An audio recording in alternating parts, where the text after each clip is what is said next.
story begins where the film will eventually end. We see a man in emotional anguish in a disheveled room drinking before he moves to his typewriter. Our first glimpse of the Moulin Rouge shows it boarded up and shut down. And in what is somewhat of a risky move, one of the first things we are told in the story is how it is going to end. The woman I loved is...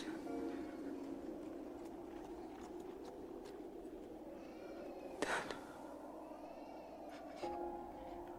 This piece of information adds a third dimension to the storytelling in this film, which will pay off throughout. The story of Moulin Rouge is being told from three different perspectives. The first is the perspective of the here and now, albeit in past tense, with everyone's actions being decided and their decisions being made in the moment. This is the reality of the situation as it unfolds. The second is the perspective of the play. Throughout the course of the film, these two perspectives will interact, and each will affect and influence the other.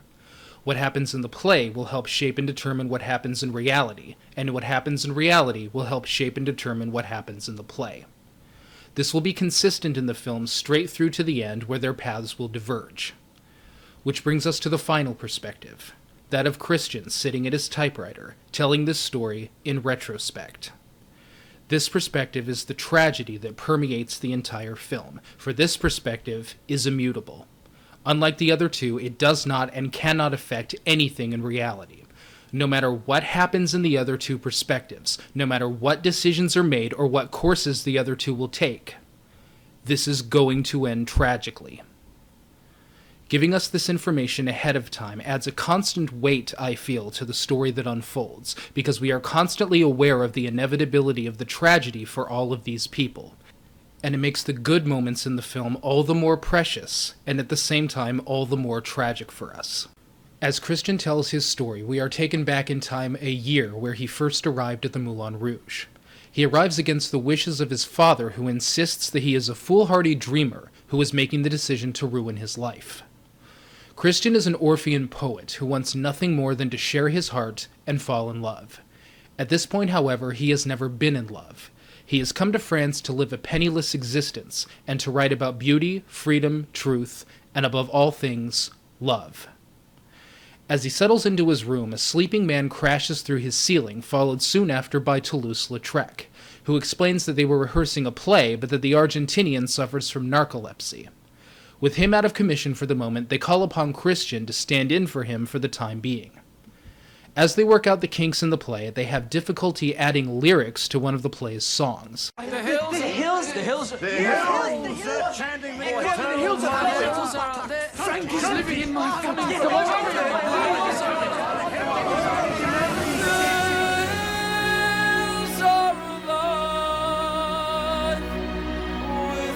Sound of music.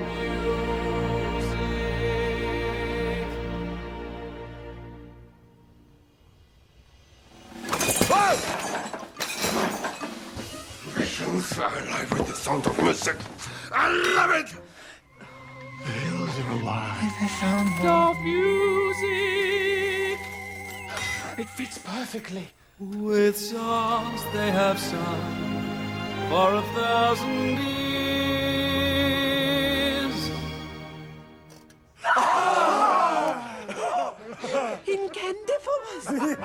There were two primary motivations behind adding modern music to this movie.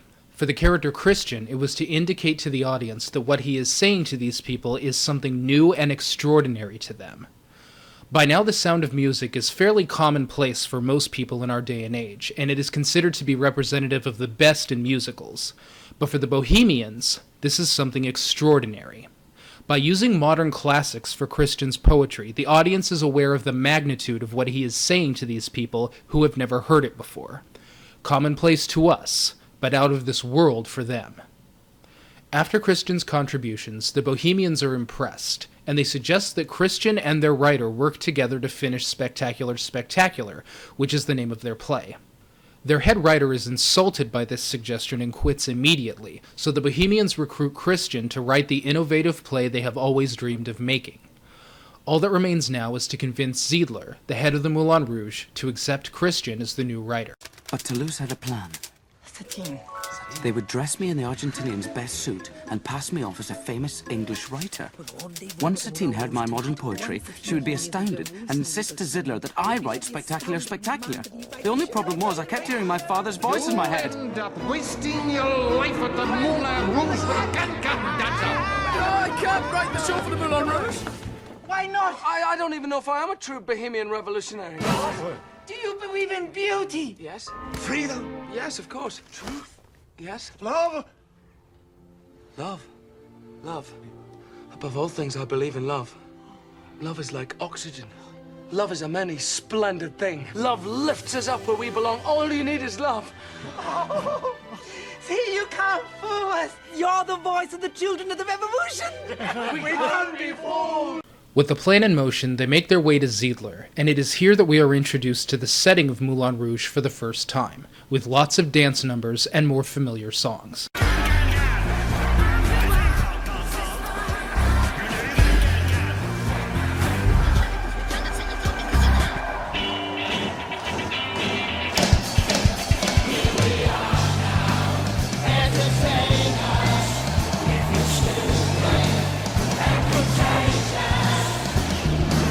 This is the second motivation for using modern songs in the film. The writers wanted the audience to grasp what a new and modern place the Moulin Rouge was in its prime.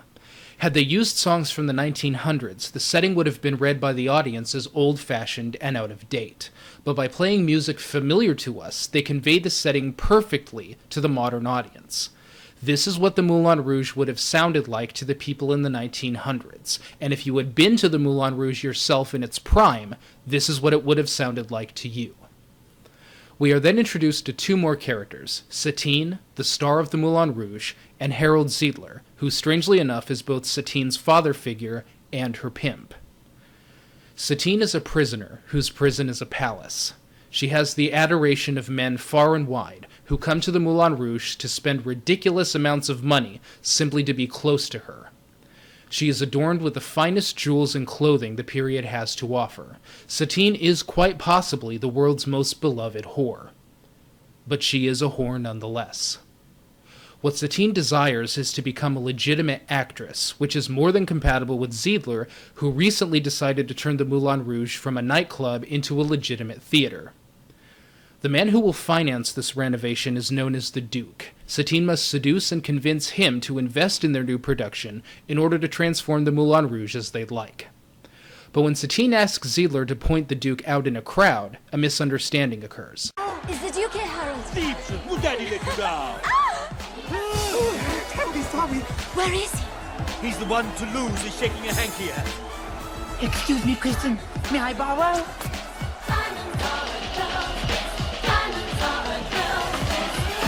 Are you sure? Let me peek. Let me finish. I'm ever so sorry. Harrison. That's the one, Chickpea. Here the stage is set for our main characters to be introduced. Christian believing he is auditioning for a job as a writer, and Satine believing she is going to work to seduce a rich duke. But first, Satine winds her performance to a close.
This brings the inevitable tragedy of the movie's ending further into light.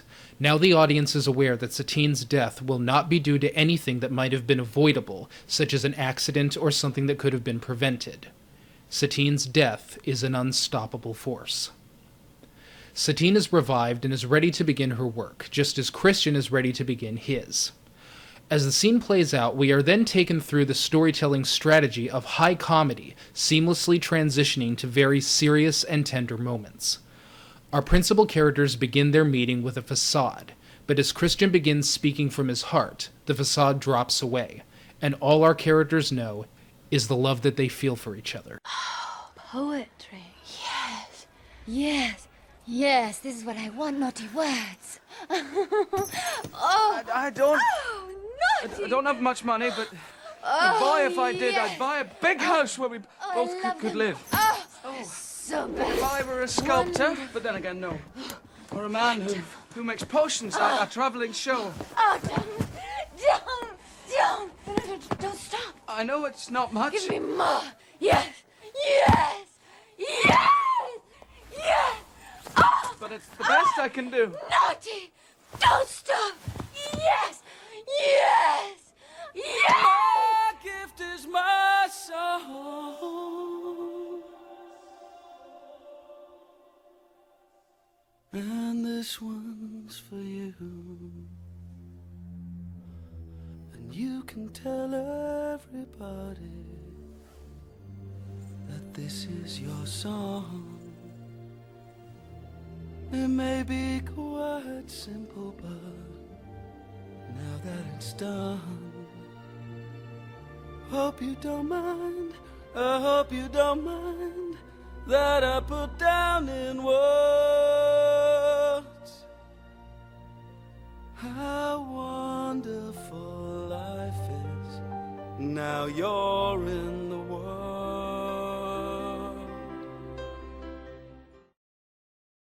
It is a tradition as old as time for two lovers in a story to meet due to a misunderstanding or a case of mistaken identity. It is also a tradition as old as time that two characters will fall in love due to a song. But there is one aspect of this story that bears mention here. Christian and Satine appear to be falling in love very quickly through motivations that were set in motion before they were even introduced. Christian wanted to fall in love, and Satine has never experienced it before, so it seems natural that she would gravitate to it when it is new and just arrived for her. How is the audience able to reconcile this potential problem? I will never forget my high school English teacher, Mr. Beagle, being thoroughly unimpressed with my assessment of Romeo and Juliet the first time I experienced it. While I don't have the paper in front of me at the moment, I believe it went something like this. All my life I have been told that Romeo was the greatest lover in literature, and now come to find that he was nothing more than a stooge. Romeo was an idiot.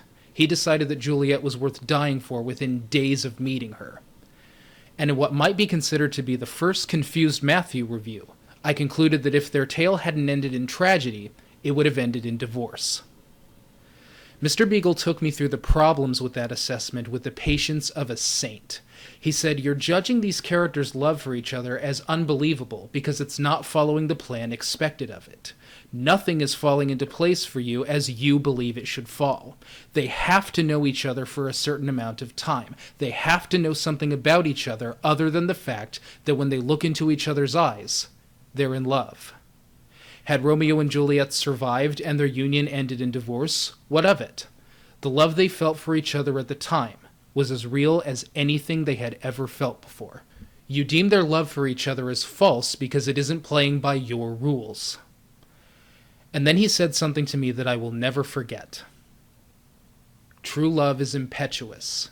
It doesn't care about the rules. I would eventually go on to experience firsthand the impetuous nature of love, but at the time Mr. Beagle's assessment gave me a better understanding and a better appreciation both of Romeo and Juliet and later of this film as well. It is very possible that Christian only loves Satine because he came looking for it in the first place. It is also very possible that Satine only loves Christian because he is the first man to ever offer it to her. But one thing cannot be denied. The love they feel for each other is as real as anything they have ever felt before. Because of Christian's song, the two fall in love, but soon after it is revealed that this was simply a case of mistaken identity, and the real Duke shows up. Christian and Satine work together to get the Duke out of the room, but Christian will not leave until he is sure that Satine will not sleep with the Duke. Satine manages to get the Duke out of the room, but soon has another episode and passes out. The Duke returns outraged to find the two together, but Satine quickly covers by insisting that she called for an emergency meeting regarding the play. Naturally, the Duke doesn't believe this, but soon the Bohemians enter to give the story plausibility. Before the Duke leaves, however, he wants to know what the play will be about.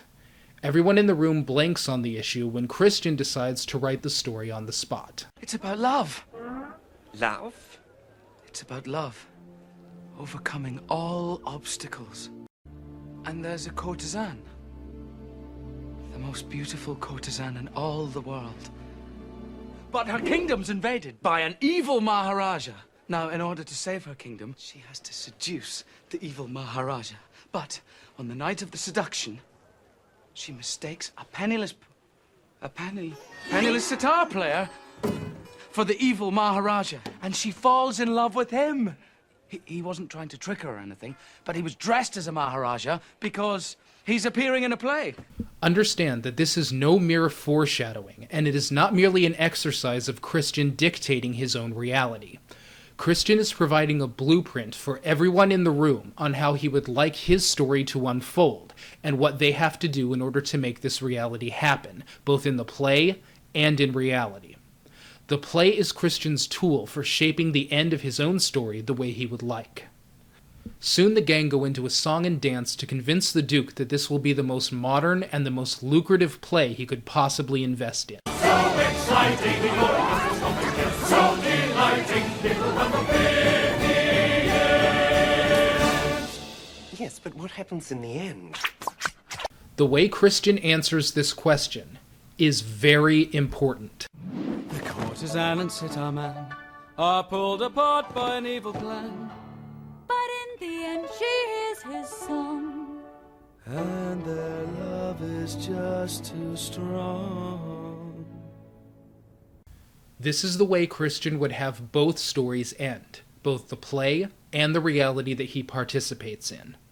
Given his way, it will all end just as he said. The Duke is convinced, and Christian returns to his room to write. However, he cannot get Satine out of his mind, so he joins her and asks her if everything they felt for each other was real, or if it was just an act.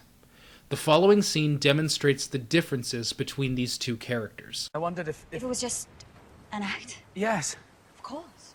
It just felt real. Christian, I'm a courtesan. I'm paid to make men believe what they want to believe. Yes. Silly of me to think that you could fall in love with someone like me. I can't fall in love with anyone. Can't fall in love? But a life without love, that's terrible. No, being on the street, that's terrible. No. Love is like oxygen. What? Love is a many splendid thing. What? Love lifts us up where we belong. All you need is love. Please don't start that again. There is a reason why the first words spoken in this movie were, "There was a boy," and we've just seen it. For as real and as genuine as Christian's love for Satine is, he is a boy, and he sees the situation through the eyes of a child. Satine, on the other hand, is an adult. As real as her love is for Christian, she is conflicted because she cares about two things, Christian and also her life in the Moulin Rouge, her colleagues and her friends, those who will be out of work if she does not come through. She is torn between loving Christian and doing what is needed of her in order to take care of her life and her friends. Satine is conflicted by her love. Christian is not. He cares about one thing. One. For Christian, this is simple. We love each other. Let's just do it. Let's just be together. Everything else may work out or not, but our union is the one thing that really matters. Christian will never be conflicted about what he wants. He has already made up his mind as to where his priorities lie. But Satine isn't quite there yet, and through the rest of the film, she will find herself frequently having to rethink the decision she is about to make. We should be lovers. We can't do that. could be lovers, and that's a fact. Though nothing will keep us together, we could steal time just for one day. We could be heroes forever and ever. We could be heroes forever and ever. We could be heroes just because I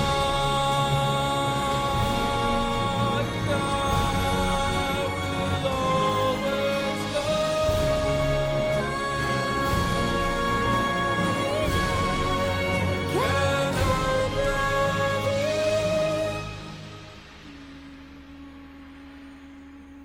how wonderful life is. Now you're in the world. You're gonna be bad for business, I can tell.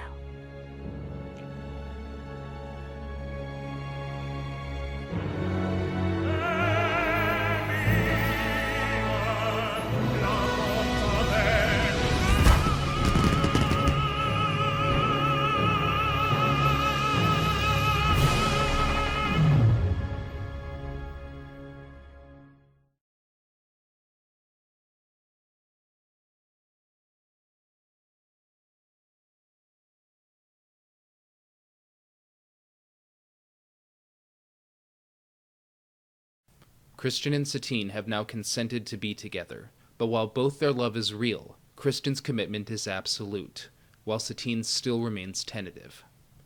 But upstairs in Ziegler's office, the Duke drops a bomb.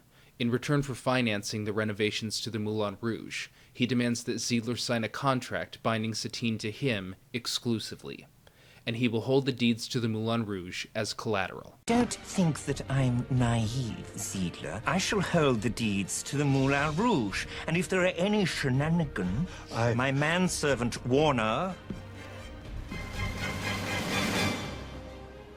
will deal with it in the only language that you underworld show folk understand. Of all the fairy tale traditions this movie has to offer, the Duke is likely the most obvious, even bordering on caricature. Before he even speaks a word, we know what his function will be in the film.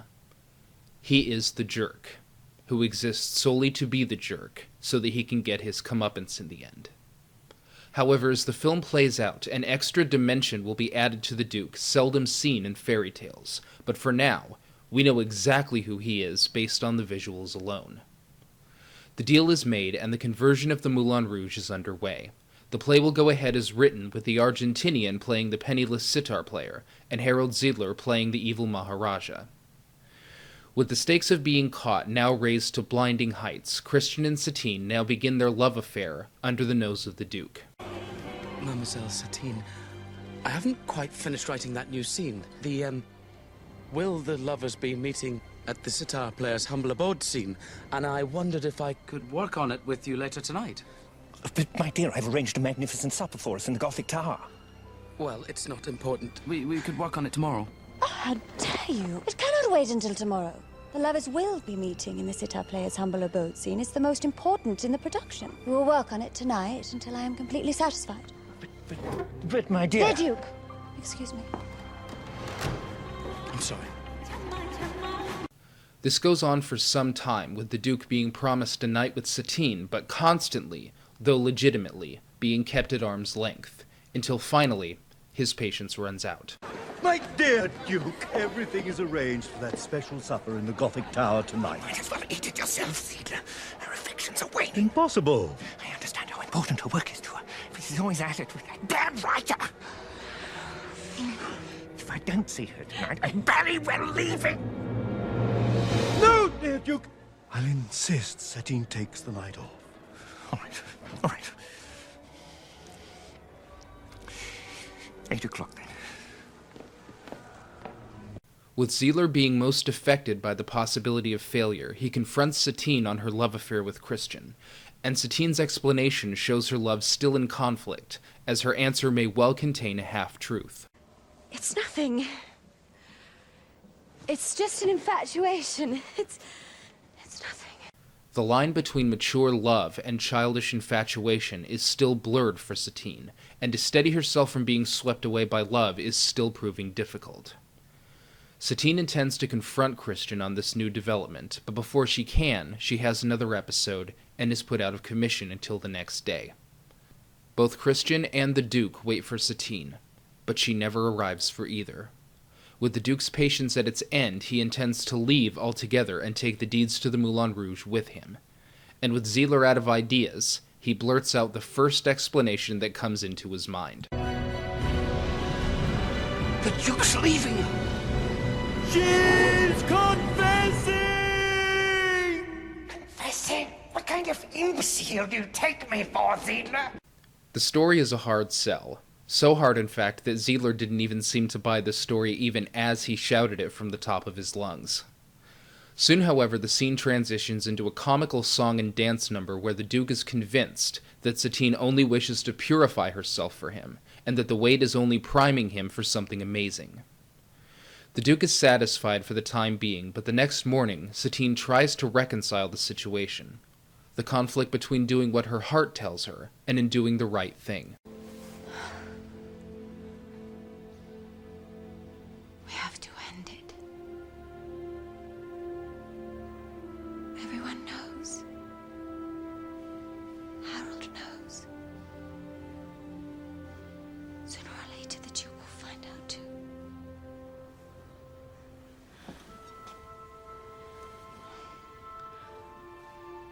On opening night, I have to sleep with the Duke.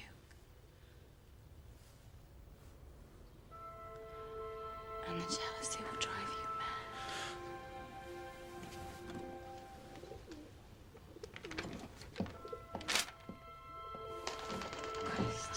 Then I'll write a song.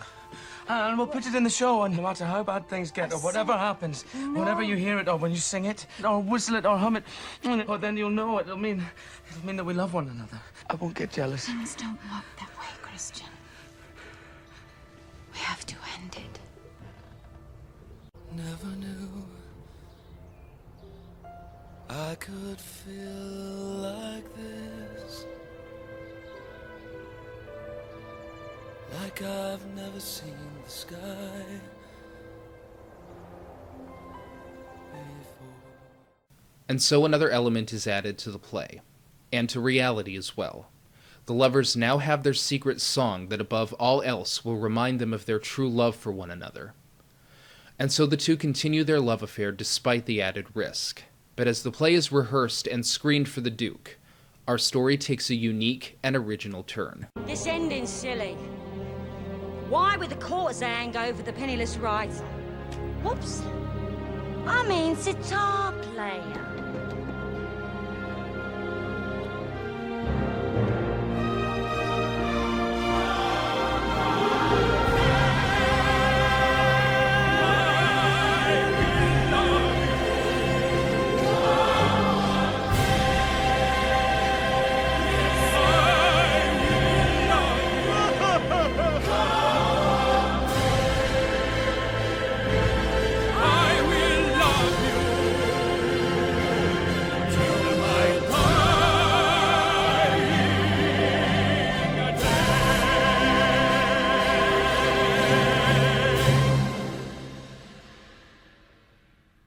I don't like this ending.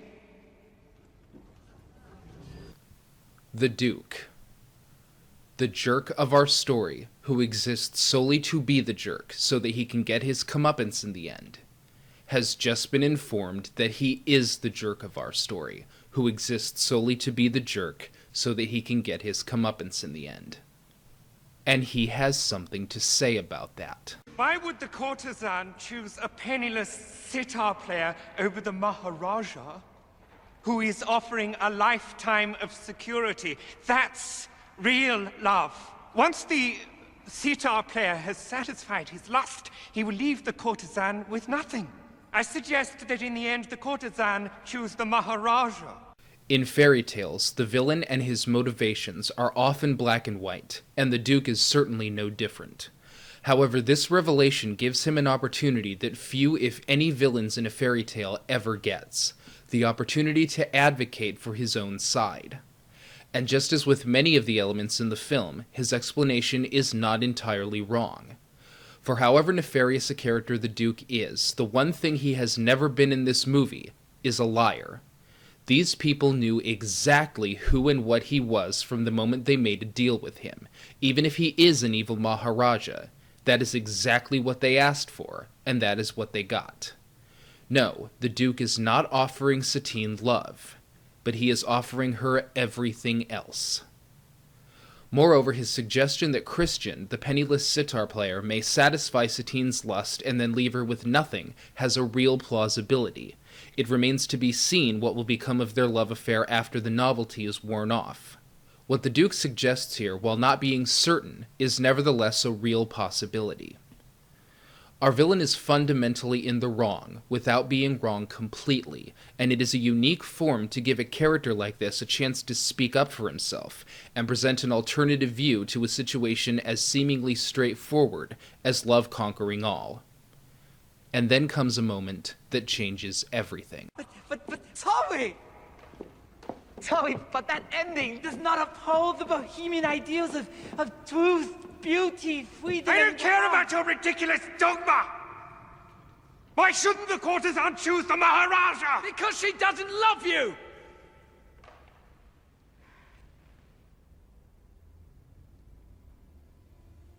Him. She doesn't love him. From this moment on, no one is talking about a play.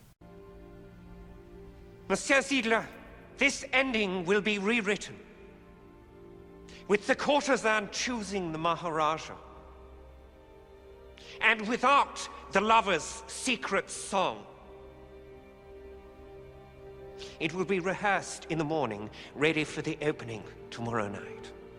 And now comes a moment that Satine has been struggling with since their love affair began. It is all fun and games until it affects people's lives, but now the Duke knows. And the only one who can salvage the situation is Satine. Satine's love is a child, but Satine is an adult. And now she needs to act like one. Harold. Oh. The poor Duke is being treated appallingly. These silly writers let their imaginations run away with them.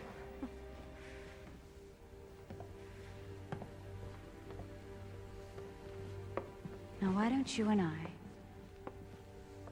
have a little supper? And then afterwards, We can let Monsieur Ziedler know how we would prefer the story to end.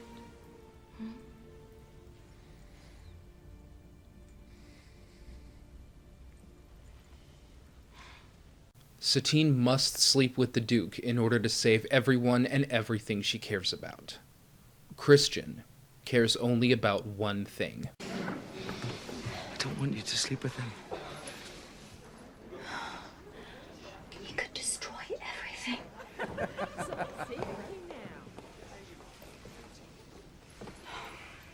It's for us. You promised.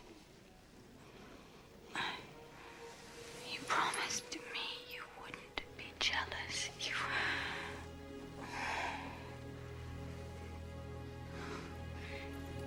It will be all right. Yes, it will. He's waiting. No.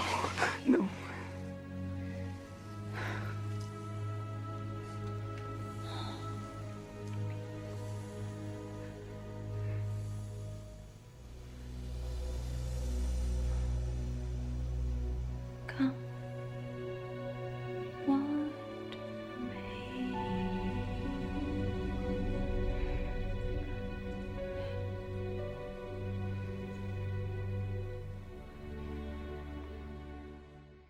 Downstairs, the people of the Moulin Rouge wait nervously as Satine goes to work to save them all. Christian knew this moment may well come, and as he waits in anguish, Both his friends and his enemies remind him of that fact. Don't worry, Shakespeare. You'll get your ending once the Duke gets his end in. You keep your hands off me!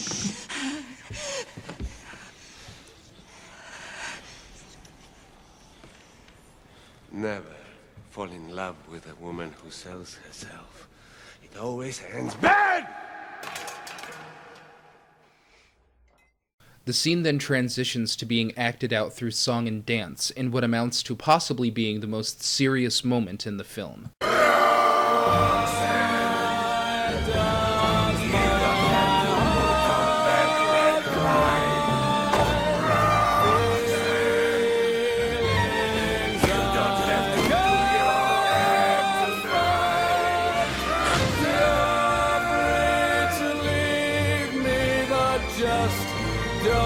Deceive me and please believe me when I say I love you.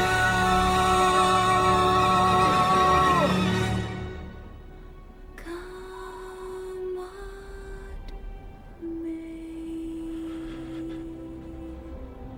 I will love you.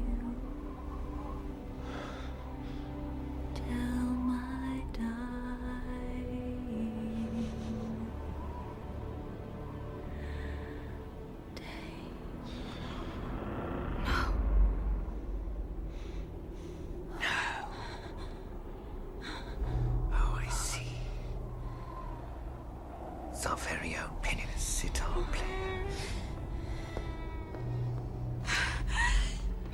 Duke. Silence! Stop! You made me believe that you loved me. Interestingly enough, with all the deceit our protagonists have participated in, this is the only lie the Duke will ever tell in the film. He has made it clear on several occasions that he has no interest in love, and now that everything that has been promised to him for so long has been denied, he attempts an unforgivable and inexcusable act.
After her rescue, Satine runs back to Christian.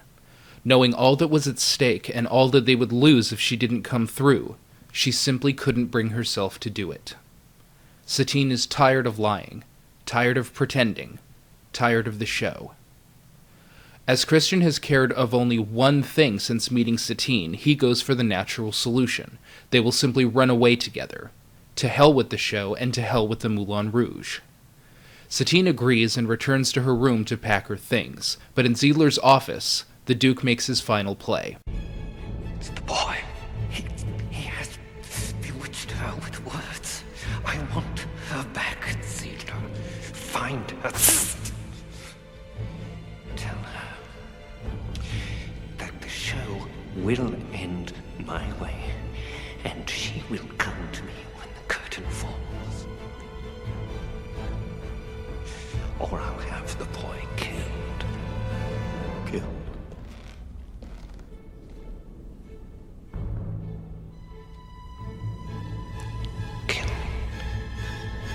Before now, the threat of violence had only generally been alluded to. This is the first direct threat the Duke has put on the table. In a way, Christian and Satine bear a certain amount of responsibility for this turn of events. The Duke was simply going to leave when this was all business. They have made this personal. Through the play and through their affair right under his nose, they have invested the Duke's pride in the outcome of these events.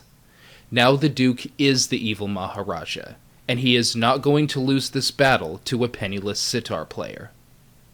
As Satine packs her things, Zeidler attempts to reason with her one last time.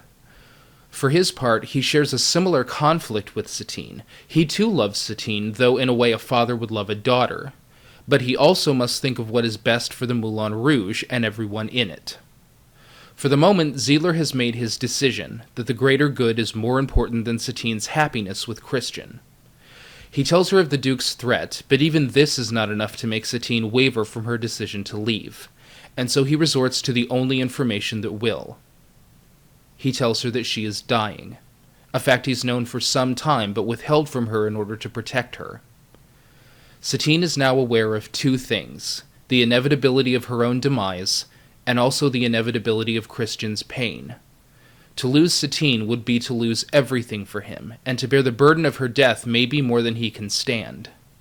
Zeidler is aware of this, and he suggests that Satine do what she has done since she arrived at the Moulin Rouge, except instead of making Christian believe what he wants to believe, she must make him believe what she feels he needs to believe, that she does not love him. At the moment, this seems the only decent thing for her to do, and the end of the film will explain why. But for now, she has made her decision, and sets out to break Christian's heart.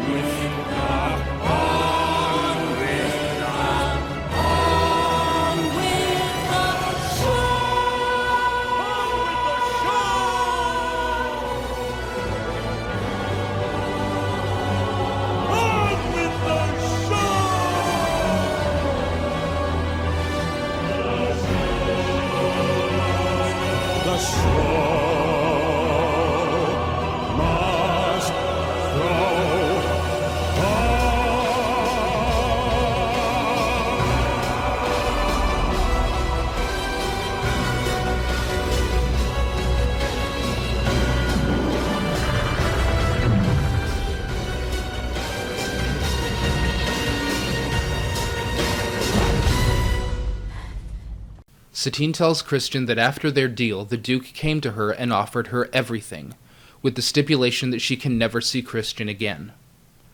At first, Christian does not buy this story at all, and even after Satine leaves and Christian is left heartbroken, there still remains a lingering doubt.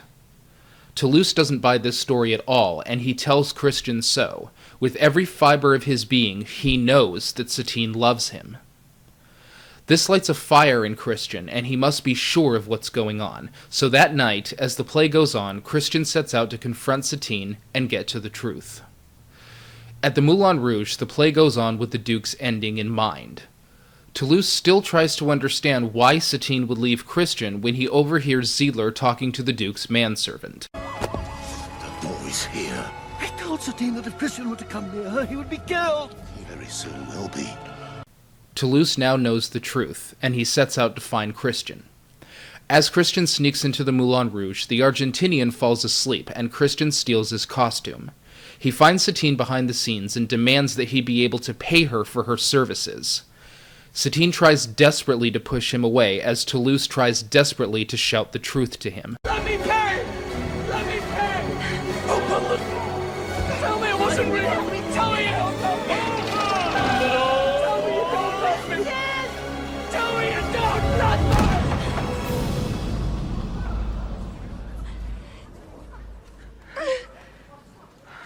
Before now, the play and reality had been playing off of one another. One after the other, the two would influence the other's destiny. Now the time for influence and shaping is over, and the two perspectives occur simultaneously.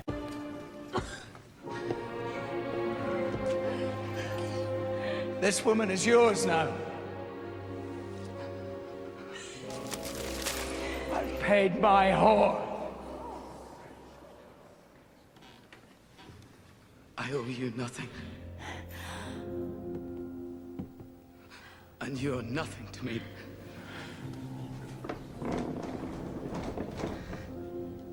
Thank you for curing me of my ridiculous obsession with love.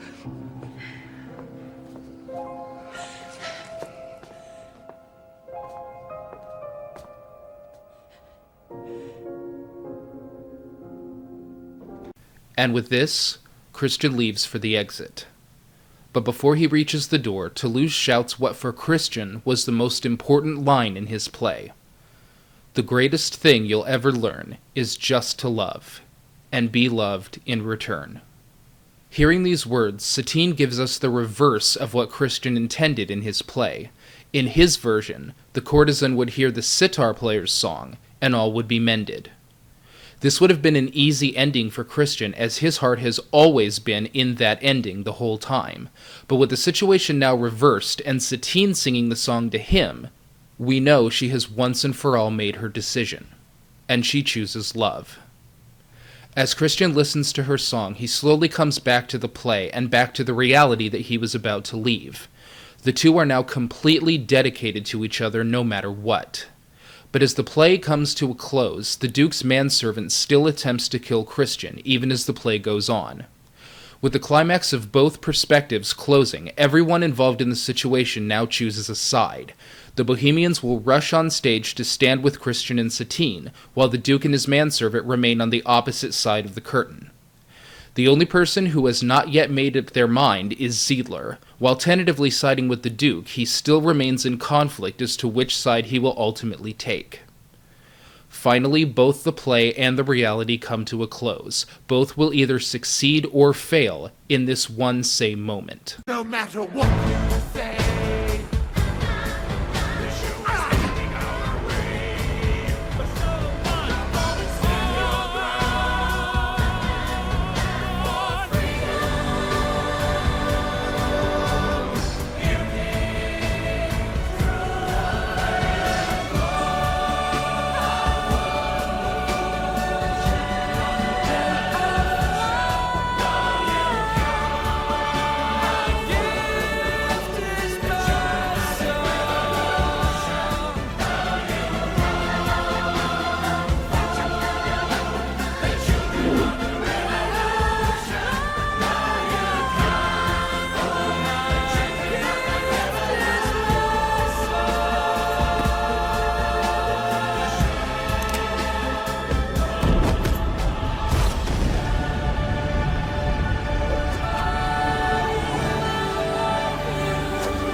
The courtesan and the sitar player now live happily ever after, with their friends and loved ones cheering them on. But this is not the end. The real ending comes backstage, with Satine's death. She tells Christian that she will always be with him and to write their story when she is gone. And as she slips further and further away from life, it now becomes clear why she had attempted to protect Christian from this in the first place. For believing that your love does not love you in return might just be easier than accepting the truth. That your love did love you in return. The plan was working. It succeeded. The conflict was over, and nothing stood in the way of your happily ever after. You didn't do anything wrong. It just didn't work. Satine lied to protect Christian from this. The frustration. The want for this to be fair, the agony of having to accept something as unacceptable, as there was nothing you could ever have done to change this. And now we remember Christian's ending, the one he wrote for himself in the play, that their love would overcome all obstacles, and even in their darkest hour, their love would be too strong to separate them. In the play, Christian got exactly what he wanted. Reality is not so kind. Thus, Baz Luhrmann gives us both a happy ending and a tragic ending both at the same time, separated by the red curtain. Luhrmann had originally wrote this ending with Satine dying on stage, but literally as they were filming that scene, he realized that this ending completely disarms the idea of a comic tragedy, and so he rewrote the finale to give us this dual ending, with the story both ending well in the play and ending tragically in reality. Had Luhrmann used his original idea, it would have been a good ending. Through foresight, preparation, and above all, a constant attention to the writing, he made it a great ending. Christian weeps for his reality, as the audience cheers for his fantasy. And we are finally taken back to where this ended for him, but began for us. The Duke was right about one thing. He did not have love for anyone, but he had everything else. And in the final moments of the film, Christian stands in stark opposition to the Duke. He has a love that will live forever, but he lost everything else. And whether this is enough, whether it was all worth it, is something that only he as a man can now decide. The end. The greatest thing you'll ever learn is just to love and be loved in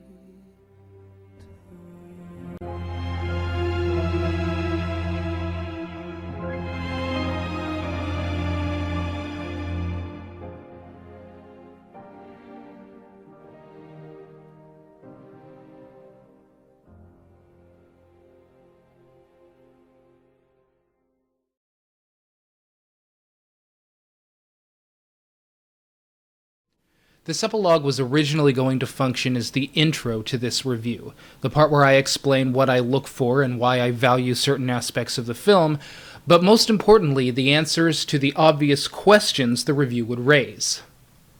Why this movie? Why so much praise for a movie that contains so many elements that I have disliked in so many other films? However, I decided to do things a little differently this time around. I chose instead to immediately begin with the review and save the explanations for the end, to let people determine for themselves what they think the answers to those questions are before I reveal them. So as the review is over, let me reveal them now. It is a question that I have heard 1,000 times since it was revealed that this is my favorite movie. What is new about the story of the Moulin Rouge? And the answer is nothing. My praise for Moulin Rouge lies not in its story exactly, but in the way the story is told. A film need not always have a new and original story to gain my praise. Whether it's something old, something new, something borrowed, or something blue, all I care about is the screenplay, attention to the story and the characters. Moulin Rouge has both of these in abundance. Some Baz Luhrmann fans might be offended by what I'm about to say, but I sincerely hope not, because I don't think he would be. Luhrmann has never done anything new. What he does is take something classic and traditional and puts a new angle on it. He takes stories and story elements that are very well known to us and puts them in unfamiliar waters, so that when we watch them, we are watching something that we are very well acquainted with, but we've never seen it done quite like this. Fundamentally, the story of Moulin Rouge is no different than its wide variety of inspirations, but by telling the story on multiple tiers and giving the characters clues as to what kind of story they're in, Baz Luhrmann adds an exciting new dimension to this familiar formula. Every narrative thread is wrapped around another, and these threads are so well sewn up in the end that every single element in the screenplay pays off. Luhrmann wastes nothing and uses everything. Every character, every line, every shot, every song and dance number is in place to engage the audience in the story somehow. The screenplay flows with the rhyme and meter of poetry and comes to perfect fruition in the end. Moulin Rouge has possibly the most well-constructed screenplay I have ever seen. It's for these reasons that Baz Luhrmann is my favorite writer, because he is first and foremost a storyteller, regardless of what story he's telling. You will never hear the word story come out of one person's mouth more than in a Baz Luhrmann interview. It is almost literally all he cares about. And fortunately for him, it's all I care about as well. Now on to some of the looming questions. In Moulin Rouge, we have a jerk who exists solely to be the jerk so that he can get his comeuppance in the end. We have a romance that sprouts up very quickly, and a lot of the film is largely over the top. So it seems that this film contains elements that I have typically disliked in other films. What makes them okay in this one? The answer is, I do like these elements in films. I love stories of the nice girl having to be with the jerk and falling for the nice guy. I love stories of love at first sight, and I like over-the-top operas. These elements have never been judged in and of themselves, only relative to what kind of movie that they are in.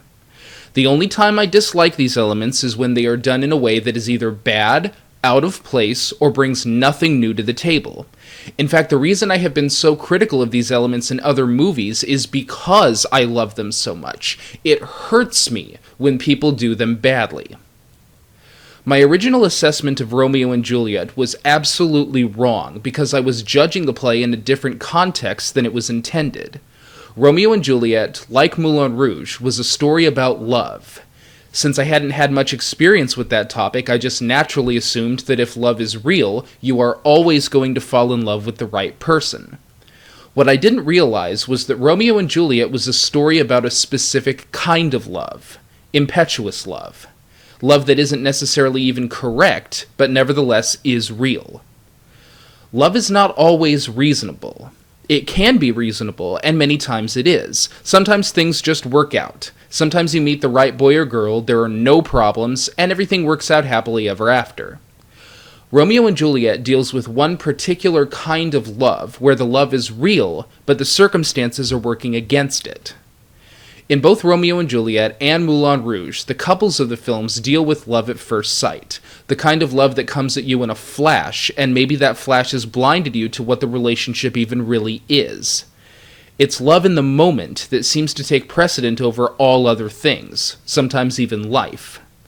My mistake in originally judging Romeo and Juliet was in not realizing that even this kind of love is still real, although possibly ill-advised and maybe even built on a foundation of infatuation more than anything else. Nevertheless, the two really do love each other. This realization gave me what I would forever refer to as Beagle's Rule. A love story dealing with love at first sight, where characters fall in love very quickly and know that they love each other more than they know what they love about each other, is acceptable and appropriate in movies that are about this kind of impetuous love, somehow. Now, that doesn't mean we always have to automatically buy a romance based on love at first sight. There can still be chemistry problems, timing problems, inconsistencies in the plot, and any number of things that can still derail the story. Particularly if a character actually has more of a reason to hate the other person than anything else. This is just an explanation as to how these elements, whether they work or not, are still appropriate in some instances and not others. Most specifically, The Lion King. In The Lion King, we have two characters that seem to fall in love in the moment, and know that they love each other more than anything else. But in the context of what The Lion King is about, the whole thing just falls apart. The Lion King is not about love. It never has been, and it never will be. The so-called romance is stapled on at the last second of the movie and doesn't affect the story in any way. The love at first sight stories in other Disney movies are still about that love in some way in the story. Simba and Nala's love at first sight isn't about anything. It is simply tacked on at the last minute to give the movie a romance. Any romance. You could apply Beagle's rule to The Lion King, that the love Simba and Nala feel for each other is as real as anything they've ever felt before, but this would be a cop-out because the element in the story itself is a cop-out. This is not true for films such as Moulin Rouge, Romeo and Juliet, or Titanic. Yeah, you heard me. Beagle's rule does apply to Titanic. There was a lot that I didn't like about that movie, but a detail that a lot of people seem to overlook is that I never had a problem with the romance part of that film. I had a problem with placing that kind of romance in a real tragedy and trying to make the movie about the romance over the real tragedy, but the romance itself was fine. Titanic contains every single story element that Moulin Rouge has. We have two characters in love with the circumstances working against them. We have the jerk who exists solely to be the jerk so that he can get his comeuppance in the end, and we have his little henchman with a gun. Taking just these elements of the story, regardless of the problem of calling this Titanic rather than sinking boat, all these things were fine. My problem with Titanic as opposed to Moulin Rouge is that James Cameron just didn't add anything new to the formula. He simply repeated it. It begins, continues, and ends just as you'd expect, and everything pays off just as you would like, with the possible exception of the ending. Nothing is created to give this classic tale a new life. No new element, be it of perspective or awareness, is brought to the table. Even if the basic love story is fine, you really have nothing else to do when watching it other than nodding your head and going, uh-huh, uh-huh. Repeating the formula while adding nothing new to it is a bad habit that Cameron has gotten into lately, and it leaves me disappointed every time. Moulin Rouge dares to be different even though the story elements are essentially the same. Through the perspective of the play, the characters almost know what kind of story they're in, and participate in constantly trying to head their opponent's ending off at the pass. Rather than just repeating the formula, Luhrmann takes traditions established in Romeo and Juliet and La Boheme and makes them his own. Lastly, Moulin Rouge is just as over-the-top and flamboyant as any Broadway musical has ever been, even those that have been adapted for film. This is an intriguing part of the film as it is partially rooted in the real world. But Moulin Rouge is a fairy tale. It exists somewhat adjacent to the real world, which is true of almost all stage shows. Whether Moulin Rouge is a fantasy rooted in reality or a reality rooted in fantasy, it plants its feet in both worlds, just as any good fairy tale or Broadway musical should. And this is perhaps demonstrated in the following thought experiment. Imagine if Moulin Rouge had been an animated feature film. Nothing changes. Forget The Last Samurai. Too obvious. I'll even compare Moulin Rouge to another Baz Luhrmann film as the difference between the right place and the wrong place to do something over the top. Australia stands to date as the only Baz Luhrmann film that I thought was bad. So bad, in fact, that I have to use a still photo instead of clips because I don't even own the movie. In fact, Australia is confused Matthew bad, but I freely admit that my loyalty as a Luhrmann fan has prevented me from adding it to the list, at least for the time being. One of the many, many things that didn't work for me in Australia is that the film is rooted 100% in the real world. There is nothing magical or fantastic about the world of Australia, and there isn't supposed to be. It's not a fairy tale. That's fine. But when you start adding operatic, over-the-top elements to a real-world story just as you would in a story set adjacent to the real world, suddenly it becomes not so fine. You can be delighted by that kind of thing in something like Moulin Rouge, which is essentially a living opera, but when these things are done in a real-world story, it just comes off as out of place and quite frankly obnoxious. So when something happens like a kangaroo getting shot and Nicole Kidman screaming with her face in the camera looking at you, it makes me want to chuck my drink at the screen. Once again, it all comes down to context. Moulin Rouge is the best movie I have ever seen in my life. However, just as with the worst movie, this should not be confused for what I believe is the best movie ever made. Again, that title would likely go to something more obvious. This is my favorite movie for many objective as well as personal reasons. I happen to like operas. I like fairy tales. I like fairy tale love stories. I happen to like the comedy Luhrmann used in the movie, and I like a lot of the songs. But on a more objective level, Moulin Rouge remains my personal favorite because it is an exercise in great storytelling. It is one of the most well-constructed stories ever told. The end.